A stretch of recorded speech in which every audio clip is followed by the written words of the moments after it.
Next, on to something that I don't like at all, and that's how we've been shown the face of real environmental extremism.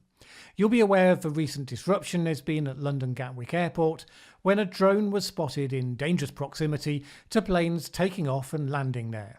2 people were initially arrested but then cleared of involvement, leaving the question open as to who was actually responsible.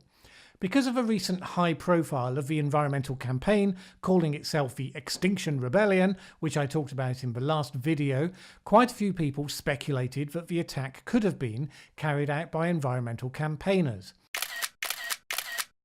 Now, all decent environmentalists would find such a thing abhorrent. They'd not only balk at any action that put people's lives in danger, but they'd also recognise that seriously inconveniencing tens of thousands of ordinary people trying to get to families or go on holiday for the Christmas period, this would be seriously counterproductive.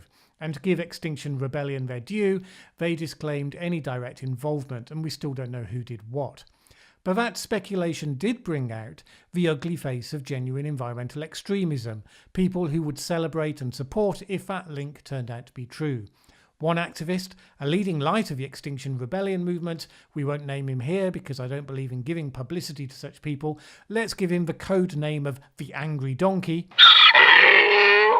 made this tweet in response to a more moderate voice. Do you mean those killing future generations by taking unnecessary genocidal holiday flights from murderous Gatwick? So there you are, off on a holiday with your loved ones. Well, that makes you personally responsible for genocide. You're literally killing future generations by doing something considered entirely normal by the standards of your time. Now bear in mind, this isn't just some rando sounding off on Twitter, this is one of the very active campaigners in that movement. If you remember the last video, you'll remember I pointed out that if you go around telling people they're fighting against extinction, you will feed extremist positions that make it more likely that people will do stupid things. And that concern is made flesh in this tweet. Do you know why? Because no sane person would advocate violence against innocent people. But if by the simple act of choosing to fly, they have become culpable of genocide, well, that's a different story.